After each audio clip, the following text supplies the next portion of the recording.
नमस्कार दोस्तों। आज मैं आपके सामने एक और बहुत ही इंटरेस्टिंग और कॉम्प्लिकेटेड केस लेके आया हूँ। 16 साल की ये बच्ची अपने पेरेंट्स के साथ में हमारे पास आई और उसने हमको बताया कि वो अपनी स्माइल से खुश नहीं है। उसने बताया कि उसको अपने दांत आड़े तिरछे भी लगते हैं, बाहर भी लगते हैं और मसूड़े भी उसके बहुत ज़्यादा दिखते हैं स्माइल करते समय। हमने बच्ची का पूरा एग्जामिनेशन किया और ध्यान से देखने में हमने ये पाया कि उसकी स्माइल बहुत ही एटिपिकल है, बहुत ही पिक्यूलियर टाइप की स्माइल है।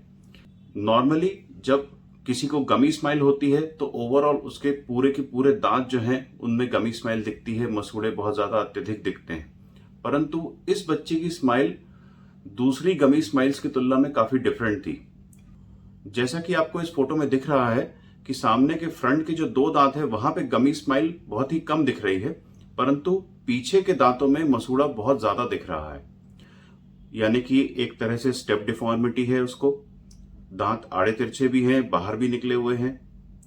जब हम एट रेस्ट वाली फोटो देखते हैं तो ये देखते हैं कि उसके होंठ खुले हुए हैं, उसके दांत भी दिख रहे हैं और नीचे के होंठ की थिकनेस भी ज्यादा है। प्रोफाइल फोटो यानी कि साइड फोटो में दिख रहा है कि उसके होंठ खुले हुए हैं, दांत बाहर दिख रहे हैं, नीचे के होंठ की थिकनेस ज्यादा है, वो एवर्टेड भी है और प्रोफाइल में और साइड फेस में बैलेंस की कमी है। अंदर से एग्जामिनेशन करने पे हमको पता चला कि ऊपर वाले दांत काफी ज्यादा बाहर निकले हुए हैं, उसकी बाइट भी उतनी अच्छी नहीं है और दांत आड़े तिरछे भी हैं। अच्छे से एग्जामिनेशन करने के बाद में हमने ये डिसाइड किया कि इस बच्ची का इलाज नॉर्मल तरीके से नहीं हो सकता है और हमको कुछ डिफरेंट अप्रोच अपनानी पड़ेगी, क्योंकि बच्ची के दांतों में स्टेप डिफॉर्मिटी भी है, बाहर भी निकले हुए हैं और गमी स्माइल भी अनइक्वल है। मतलब कि पीछे के दांतों में गमी स्माइल है और सामने के दांतों में नहीं है। तो रेगुलर तरीके से बच्ची का इलाज नहीं किया जा सकता। इसके बाद में हमने उनको इलाज के बारे में पूरा डिटेल में समझाया कि किस प्रकार से हम बच्ची का इलाज करेंगे और इसमें समय जो है वो लगभग 2 साल का लगेगा। उनको खर्चा वगैरह भी बताया और साथ ही साथ में ये भी बताया कि इलाज के दौरान में हम ऊपर के फर्स्ट दोनों प्रीमोलर्स को एक्सट्रैक्ट करेंगे और नीचे का एक सिंगल सेंट्रल इंसाइजर भी हमको रिमूव करना पड़ेगा, ताकि हमारी स्माइल में भी बहुत अच्छा इंप्रूवमेंट आ पाए, हमारी बाइट भी बहुत अच्छे से इंप्रूव हो और ओवरऑल फेस में भी हम बहुत अच्छे चेंजेस ला पाए। इसके बाद में वो यहां से चले गए। 2 दिन बाद उनने हमको कॉल किया और ये बताया कि उनने कहीं और पे भी दिखाया है बच्ची को और वहां पे उनको काफी कम प्राइस में और कम समय में इलाज के लिए बोल दिया गया है। तो उनने हमसे ये पूछा कि क्या हम उसी प्राइस में वो इलाज कर सकते हैं।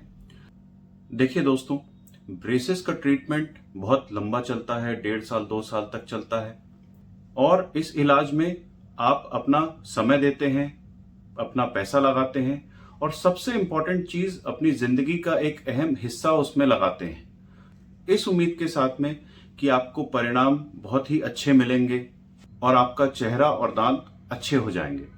हम भी इस इलाज में 1.5 साल 2 साल तक काफी मेहनत करते हैं, अपनी जिंदगी का एक समय भी लगाते हैं।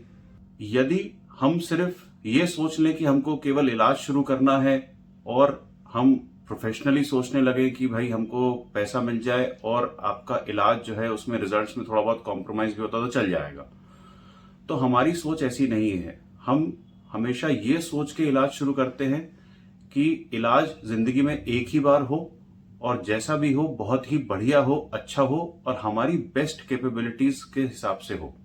जितना हम अच्छे से अच्छा कर सकते हैं एक बार में हम करने की कोशिश करते हैं। अब इसमें यदि कहीं पे हमको लग रहा है कि कहीं पे कॉस्ट कटिंग के कारण, कॉस्ट रिडक्शन के कारण क्वालिटी में कॉम्प्रोमाइज हो जाएगा, रिजल्ट्स में कॉम्प्रोमाइज हो जाएगा, तो हमने शुरुआत से एक चीज समझ के रखी है कि हमको किसी भी हालत में क्वालिटी में और रिजल्ट्स में कॉम्प्रोमाइज नहीं करना है।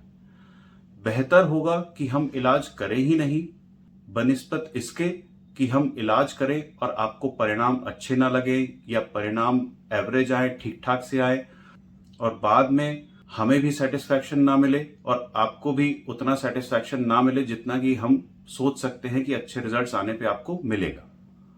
तो इससे बेहतर हम समझते हैं कि ऐसे इलाज को हम ना ही करें। देखिए दोस्तों, हर एक चीज के लिए जो भी प्राइस आप कोट करते हैं उससे कम में करने के लिए कोई ना कोई तैयार जरूर होता है।